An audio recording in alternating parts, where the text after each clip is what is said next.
Donegal County Council's Culture Division have delivered on 3 unique and varied arts and heritage projects funded through the European Union's Peace 4 programme managed by the special EU programmes body.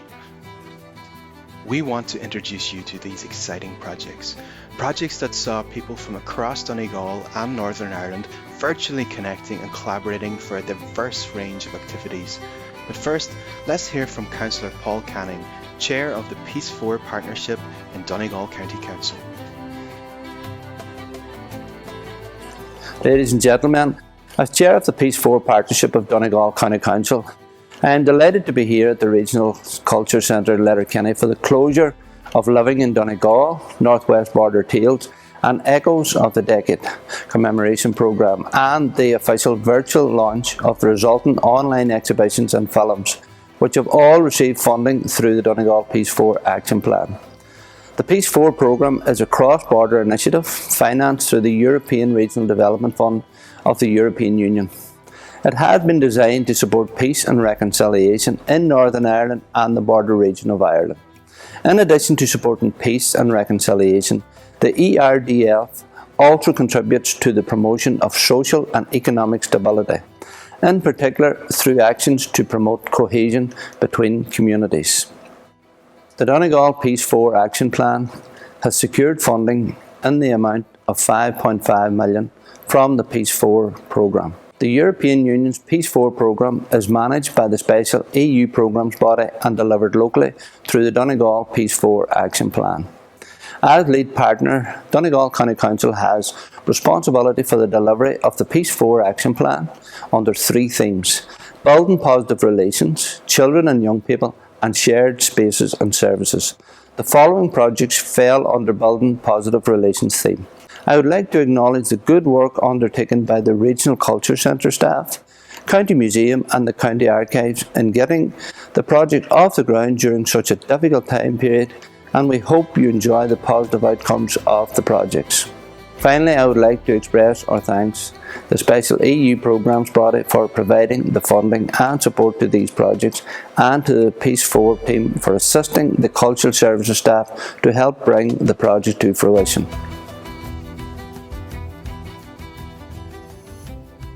Living in Donegal is a socially engaged exhibition project produced by the Regional Cultural Centre in Letterkenny, starring 27 people who live in County Donegal, Ireland. Living in Donegal features a snapshot of the lives and stories of these individuals in 2020. This is what the virtual exhibition and book are all about. People are the subject of the show. The idea behind the exhibition project is to connect those people telling their stories to a wider public of other people who come to see them. Each person tells their story to you. The book and virtual exhibition are a public yet personal channel of communication to connect people to people at an individual level. You are invited to meet each person as they tell you a little about their lives and experiences on their own terms through words and pictures. People talk about their immediate and extended families, their work, their reason for being, and just what they enjoy about living in Donegal today. Take a look at their portraits, their family photos and personal objects. Read and listen to the words they speak. Living in Donegal is an exhibition that presents short, autobiographical and multimedia portraits of individual people. The people chosen are from many cultural and ethnic backgrounds. Each person is presented through a short, direct quotes, filmed conversation and photographs. The emphasis is very much on including interesting and open individuals who have a story to tell about their life, passions, history or work. The aim of the exhibition project is to build positive relations at a local level, where cultural identity is celebrated and people can live, learn and socialise together, free from prejudice, hate and intolerance. My name is Hashim Rungo. I'm from Dublin, so I moved to Letterkenny there 3 years ago for college. The particular focus was on local people who themselves came to Donegal from elsewhere in the world.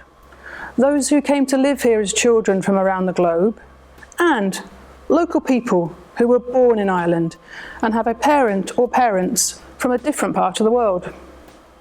The project tried to involve a range of people from all walks of life, from a variety of ages, a balance of genders, a range of economic and social backgrounds, connections to a wide range of places both within Donegal and globally, but particularly individuals who had a generous and open personality and who wouldn't mind being in a public project. The first stage involved filmed conversations with each person, beautifully shot by videographer Eugene McGinty. A series of open questions were asked, and the replies and the follow-up conversations were recorded and then edited to around 5 minutes each. The question started by asking what each person did in Donegal today, whether work or an activity, what made them tick, or what was special to them. The conversation then went back in time to discuss their family and childhood influences. These included diverse cultural, parental, educational, national and political influences from all over the globe. And the idea was to try and find out more about one key interest or passion and gain an insight into how each person developed into the person they are today. Some people love sport, others art, architecture, food or music, or others their children. The second part of the process was to film a moving portrait, and this meant each person had to stand in one place for 5 minutes while being filmed. And the result was a moving portrait of each person, a bit like a Harry Potter style painting on the wall of Hogwarts, allowing visitors to see the whole person, sometimes smiling, sometimes reflective, revealing their mannerisms and personal body language. The third part of the process was for each person to bring in family photos or special things and to talk a little about their significance. Many people wanted to include their extended families that lived in other countries in the exhibition. Their mothers, fathers, sisters, brothers, nieces and nephews and grandparents. Living in Donegal includes a sense of this separation and distance from those loved and who live elsewhere. Some people brought in pictures when they were children and others objects such as rings made by their grandfather, football boots worn at an important match, cricket club shirts or CDs. After this, most people had their portrait photograph taken by the innovative photographer Declan Devlin. This happened outside their homes in the autumn and winter of 2021. During COVID-19, the participants enjoyed being outside for a change and really showed people living in Donegal landscapes. After this process, the virtual exhibition and book were created by Paul Marshall and Mitchell Davis. These amazing outputs set this project apart. The Living in Donegal exhibition project should be viewed as part of a series of exhibitions in a similar vein produced by the Regional Cultural Centre in Letterkenny. And these include Destination Donegal and Local People. But all these projects put individual people at the centre of the show, expressing what life is like today in their own words and on their own terms. This exhibition, however, wasn't a real exhibition like the others. It became a virtual exhibition and a book because of the impossibility of producing a physical exhibition in the Regional Cultural Centre Gallery due to the COVID-19 pandemic. It is very much a privilege to have gathered such life histories and experiences from such fantastic and generous individuals, and I would like to say thank you to all of them for being in this project and sharing their personal stories. Thank you. This film is part of a bigger project involving 40 children from the northwest border area in Ireland. The aim of the project was to inform the participating children about something their parents spoke little about, living through the conflict known as the Troubles. The film is about two things, the past and the future. We took a bunch of primary school children in 3 counties in the northwest of Ireland and trained them in documentary techniques. They would then interview a grandparent by themselves, and some of them would go on to interview them again with a camera crew.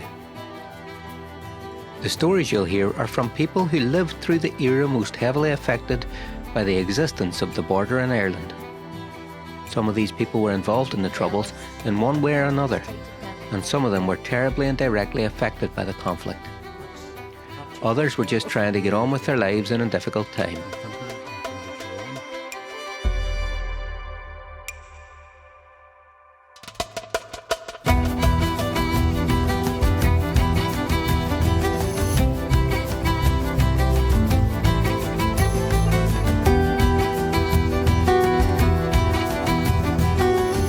This is the border area in the northwest of Ireland. In this part of Ireland, the border runs between County Donegal in the Republic of Ireland and counties Derry and Tyrone in Northern Ireland. It was once a very obvious partition, with customs checks and army patrols. But now, in the early 21st century, it has become, at least for the people who live there, an imaginary line in the ground.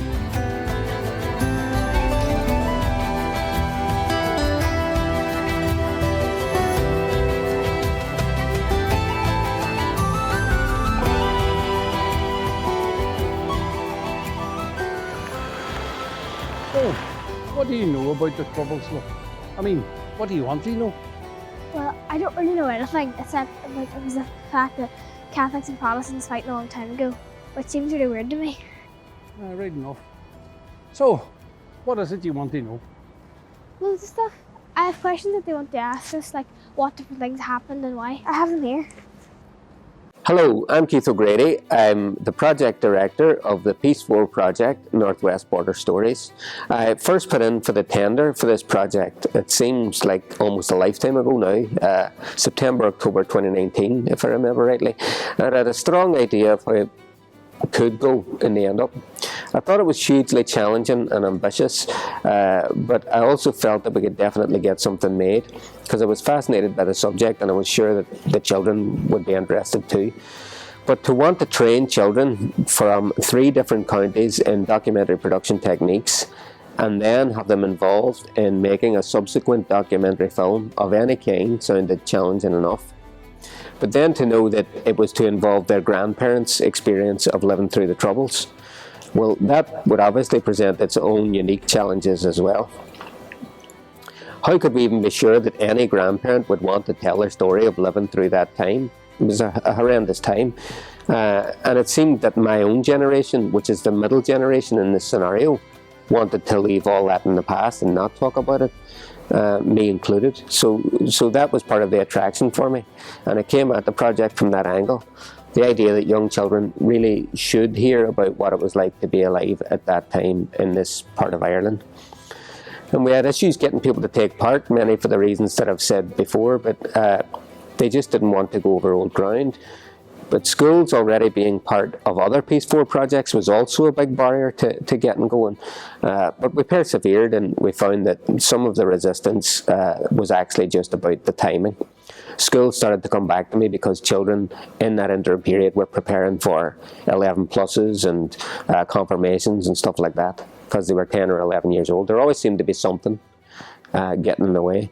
So eventually we had our children, and just when we knew which grandparents were then interested in being on camera, and we were halfway through the training with the children, COVID-19 hit Ireland and the whole process was put on hold. We were dealing with the 2 most central demographics in the COVID-19 story, I suppose. I mean, the most vulnerable on one side and the super spreaders on the other side. Not to blame little children, but it seemed like the project was doomed as a result of those 2 demographics being central to it. We eventually got word to continue the project later on in July or early August with a reduced number of participants. And I was confident I could get half the people, and we eventually got 24 to go through the process of training. That process then resulted in the production of this feature documentary, Border Tales. As part of the production of this film, those children whose grandparents were chosen to be part of it, either because they had natural character or had great stories to tell, they were then tasked with being a central part of the film. They conducted the interviews with a professional crew present. The children in the training all conducted research and interviewed their grandparents too as part of the training, some even recording those training interviews with their phones. It was from this information that we obviously found the interviewees once we realised people had natural character and had great stories to tell. I also decided then to add a narrative element to the film instead of using a VO, which we had originally planned. I added 2 fictional characters taking a walk around the dairy walls, doing exactly the same as what the children were doing in the interviews with their grandparents. But the idea was that this grandparent in the fictional story didn't want to give an interview. So all the filming was conducted safely in line with COVID-19 film production guidelines in Ireland, and no one was put in any danger as a result. This was imperative because of the demographics involved. My crew were excellent at adhering to the guidelines, and I'm proud with how we managed to get the project over the line under the conditions, especially considering the demographics involved. I'd like to thank Peace 4 for given the go-ahead for the project, Donegal County Council and the Regional Cultural Centre, especially Jeremy Howard and Clodagh Murray at Peace 4 for the opportunity for me to do this project. I'd very much look forward to working with them again in particular, but I'd like to extend a really special thanks to all those who were involved in the project itself, especially the head teachers of the schools who were very, very helpful, and the grandparents who were amazing and brave, and the children who conducted themselves fantastically. Thanks very much. The Echoes of the Decade is a history project which has involved engagement with children and young people and an oral history element with older people. This cross-communities project aim was to promote understanding of different cultural traditions and narratives. The Echoes of the Decade has focused on the history of the revolutionary years, decade of centenaries, in Ireland and particularly in County Donegal from 1912 to 1924, and the lasting legacy of these crucial years in our history. Our project plan was wide-ranging. Our plan included training young people in oral history and preservation of archives, sessions learning about the history of and sources for the decade of centenaries, and how to research local events of the time. It was to include school presentations, group projects and exhibits, and an exhibition at the County Museum. The project was also to include an oral history strand. In January 2020, Alarna Barrett McGinley commenced working with Donegal County Council as Echoes of the Decade project coordinator. Within a few weeks, both younger children and transition year classes from secondary schools were engaged in the project. Unfortunately, the onset of COVID shut schools abruptly in March 2020. The project was then reimagined by Alarna using Facebook and many other online resources. When schools reopened in September, virtual presentations and sessions took place with children. These workshops included sessions on drama, art, oral history, archives, museums and heritage. The children undertook interesting and varied project work. Once again, as we know, schools have stayed closed from January this year, and once again the participants adapted to the challenge of remote learning under Alarna's guidance. In spite of the unforeseen setbacks, the project was a success and we have achieved many of the goals originally set out. We believe that the interaction with young people and the ensuing project work have increased participating children's understanding of this critical period in our recent history, of how and why people were involved in the conflict or caught up or affected by it. But also young people have learned about the effects these events have had on generations of Irish people, on the marginalised in society, on women and children, Catholics and Protestants, people living on either side of the border after partition. Involvement in this project has, we hope, helped the young people to empathise with people of other cultural traditions and understand that our history is a shared one.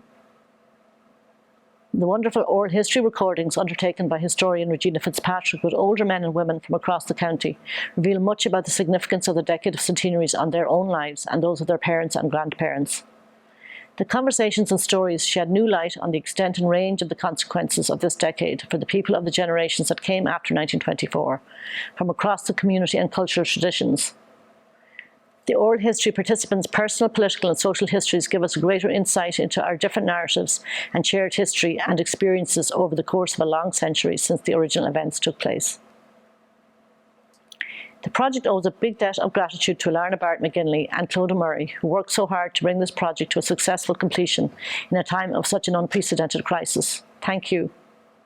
The County Museum and Archive Service would like to thank the historians, heritage professionals and artists who engaged so well and so enthusiastically in a variety of ways with our participants over the course of a turbulent year. We would like to thank the SEUPB and Donegal County Council's Peace 4 Office and Culture Division for working with us throughout the project. Last but not least, we would particularly like to thank all of the participants, teachers, children, young people, oral history interviewees, and everyone who participated in our Echoes of the Decade project. Cllr. Thank you, Niamh Brennan, for introducing the Echoes of the Decade project. My name is Alarna Barrett-McGinley, and I am the History Project Coordinator. I came onto the project in January 2020. The project got underway immediately, and we began recruiting participants and approaching external facilitators. Transition year students from Cllr, Letterkenny, and St Columba's, Stranorlar were the project's first participants. These students began their participation in February 2020, when they took part in a history workshop and a tour of the Donegal County Museum. Workshops with younger children began in March 2020. These workshops took place in Killimard, Lahey and Donegal Town.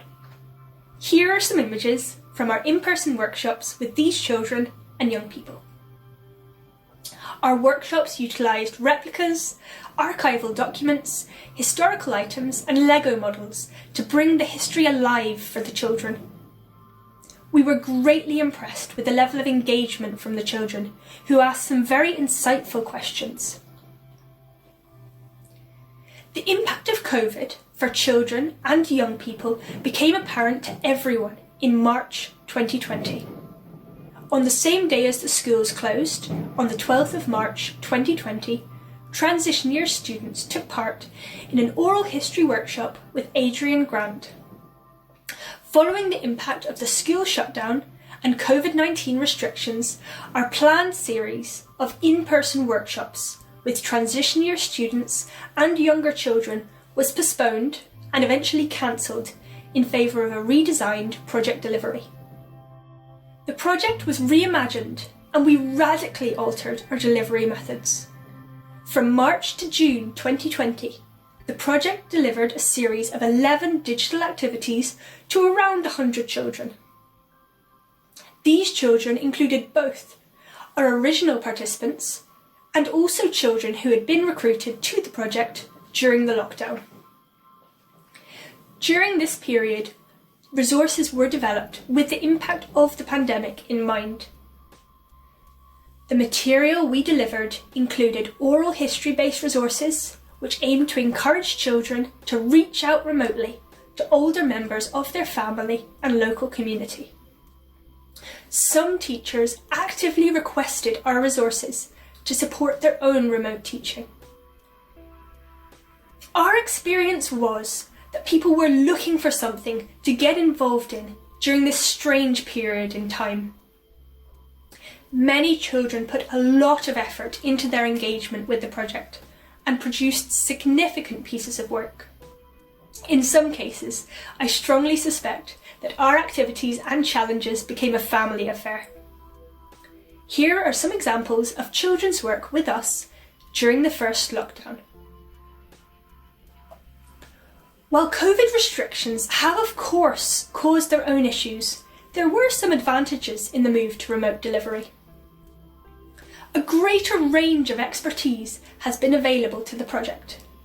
External facilitators from across Ireland were able to engage with the project, as travel distances were no longer a consideration. Smaller groups of children from more remote areas of Donegal were now also able to participate. The move into a virtual space has allowed the project to reach out to the wider public and deliver project material to a much larger audience than was originally foreseen.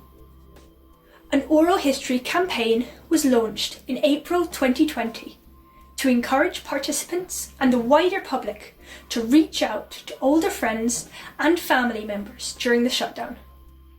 Regular history challenges were posted to the Echoes of the Decade Facebook group page. Children, history groups and members of the public were encouraged to get involved. Activity and information sheets were developed and made available to participants and the wider public on Donegal County Archives website. Pre-recorded videos from our remote workshops have also been made available to the wider public on Donegal County Council's YouTube page. From October to December 2020, children participated in 8 remote workshops. Each of these workshops were delivered using a combination of conference calls, pre-recorded videos and digital resources, as we found that this combination was the most accessible to our participants. These workshops took place with over 100 children, based in Lahey, Killimard, Donegal Town, Muff, Rathmullen, Kilkenny and Portsalon. Over the course of these workshops, children engaged with myself, Donegal County Archives, Donegal County Museum and a range of external facilitators. Our internally delivered workshops covered topics such as an overview of the decade of centenaries, the social history of Donegal in the 1920s, research skills, Donegal and the First Dáil, and partition. Our workshops examined this critical period in history from a Donegal perspective, while setting events in a national context. It can be difficult to engage young children in conference call workshops. To counteract this, 4 external facilitators were brought on to the project, each bringing their own expertise and their own specific focus. This variety helped keep children excited and engaged. Maura Logue delivered 2 workshops for us. Her first workshop focused on island life in the 1920s, while her second looked at Countess Markievicz. In each workshop, Maura adopted the persona of a character and used the medium of drama to bring the history alive for the children.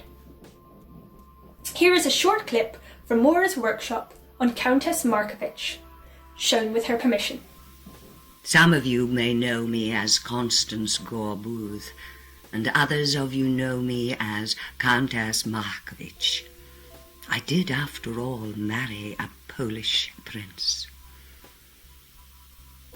Here I am, in Mountjoy jail,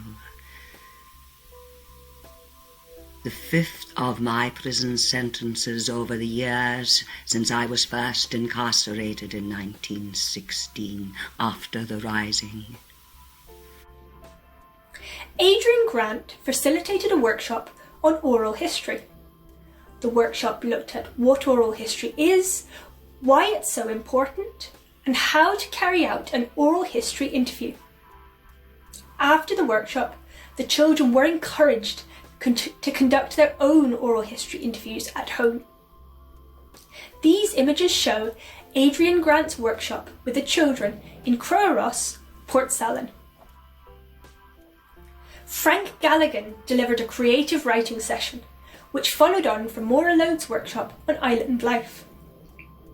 Here you can see some of the work produced following his workshop by children from Scoil na Navisa, Killimard.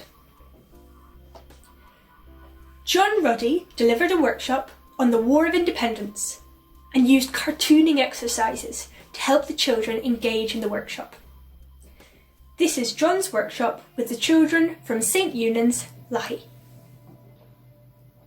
As you can see, the children have taken part in a very broad project and covered a wide range of relevant topics.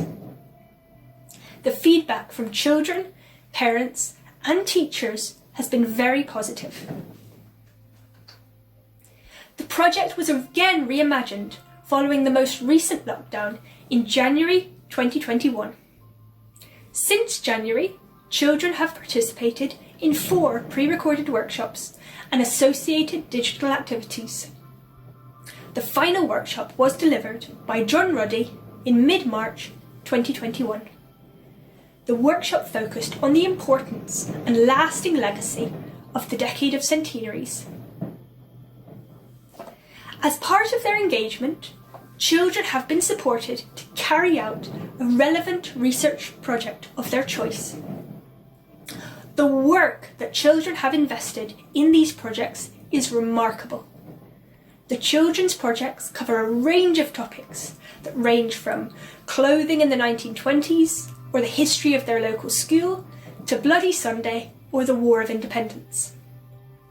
The projects were very well researched and wonderfully imaginative. Children used a variety of mediums in their projects. Some projects included models and paintings, while others used posters or PowerPoint presentations. It is not possible to show you all of the projects, unfortunately, but here are a few examples. I have worked with some of the children involved over the past year and have seen the impact that involvement in the project has had. Over the course of the workshops, children have asked thought-provoking questions and have clearly deepened their understanding of this period. In our workshops, we also aimed to challenge pre-existing prejudices and address any that arose. This learning has reinforced the overall project target of building positive relations. Through these workshops, children have gained an understanding of how different communities within Donegal experienced the critical events of the revolutionary period and how historical legacies can still contribute to our relationships today. The workshops build towards the idea that history is important and relevant for us today and for the creation of a positive future. The delivery method of the oral history strand of the project was also altered by the pandemic, as in-person interviews would not have been safe. Following the release of guidance from the UK and Irish oral history bodies, we adapted the project for remote delivery. The interview project was delivered by oral historian Regina Fitzpatrick. In conjunction with the project team, Regina identified 12 individuals to interview from around County Donegal. Interviewees were recruited from a diverse range of backgrounds to ensure that varied perspectives would be represented in the final interviews. Regina carried out these interviews in autumn and winter 2020. This strand of the project has preserved an invaluable record of the passed down memories of Donegal during this period. These recorded interviews are now stored in the Donegal County Archives. Here is a segment from Regina Fitzpatrick's interview with Helen Meehan. The biggest event in the area happened on the 22nd of February in 1921. Because of the attacks on barracks, smaller rural barracks were closed and the forces all went into the big barrack in Donegal town. And the fair day in Charles was the 22nd of February, and in the morning the police were coming out from Donegal town to police the fair, and they were coming out cycling. And when they came to what we call the Glen in Charles, just on the Donegal town side of the town, they were ambushed there and one of them was shot. Of course, the assailants, they disappeared quickly into the country and the background. But of course, when the word came out from Donegal town, the house businesses were all ordered to close. They were ordered to close in Donegal town. And the people knew that there would be repercussions. And the fair, people quickly left the fair. And people in the town that had anyone in the country, they moved out. My father used to tell that we relations in the town did business there. They came out to our house. That night, the town then was attacked by there was a lot of dispute about who they were they all the black and tans? Were some of them the police from Donegal town disguised? There was kind of debates about that. But they ransacked and burned a couple of the Sinn Féin houses, as they were called. And then they went to the house of the McManus. And while they were there was a Joe McManus in the movement, and his brother Seamus is the one that kind of stayed on at home. And the police thought it was him they saw, kind of in the dim light at the top of the stairs, and they shot, but it wasn't him at all. It was one of their own men in the confusion. So they then quickly got him to come down. They had the crosser or whatever you call the tenders they had, and sort of went back to Donegal town, which meant that the rest of the town wasn't attacked. Of course, when this started, people tried to get out of houses, some getting out back windows and that type of thing, back doors. And next morning, it was discovered that from one of the McManus houses, a girl was shot. She had got out the back and was shot in the backyard. She was in her 20s, and it was said that she was embroidering a tablecloth for the church in Mount Charles. Seemingly she took it with her. She had it with her when her body was discovered. The Echoes of the Decade is now nearing completion. The project that was delivered was not the project that was originally conceived. However, despite difficult circumstances, there have been surprising successes. In some cases, children participated for considerably more than our original target hours. Engagement also took place during all levels of restrictions. I would like to take this opportunity to thank everyone who participated in this project. As a result of COVID-19 restrictions, greater collaboration was required from participants, their family members and their teachers than was originally foreseen. I want to thank all the teachers involved who helped us distribute workshop material and resources to children during the shutdown and who facilitated conference calls during the reopening process. Without your assistance, the project would not have been able to go ahead. Thank you so much to all of the children involved for really engaging with us during the workshops and for all the time and effort you put into your homework activities and your amazing research projects. You should all be really proud of yourselves. I would also like to thank the interviewees and the family members who helped facilitate remote interviews. The circumstances were unusual and challenging, but as a result, an invaluable oral record of this period of Donegal history has been created. I wish to thank and acknowledge Niamh Brennan, Judith McCarthy, Clodagh Murray, and all the external facilitators who were involved in the project. In closing, on behalf of Donegal County Council, I would like to extend a heartfelt thank you to Councillor Canning and to all the speakers for their insightful and valuable input to these wonderful Peace 4 projects under the theme Building Positive Relations. To all the participants, you enabled all this to happen in challenging times. To all the people who worked behind the scenes, too many to mention, thank you. Participants in Echoes of the Decade project had the opportunity to challenge prejudices and grapple with complex questions and dilemmas by examining history of the period between 1912 and 1923, which has shaped and continues to shape our communities. Northwest Border Story participants had the opportunity to share and record their grandparents' stories from the time of the Troubles. Living in Donegal celebrated the rich and diverse culture of communities living in the county by exploring the lives and experience of people with connections from all over the world who now call Donegal home. This has been a fabulous experience which I enjoyed tremendously, and I hope you enjoy our virtual exhibitions and videos. Go rau mila mai agaibh.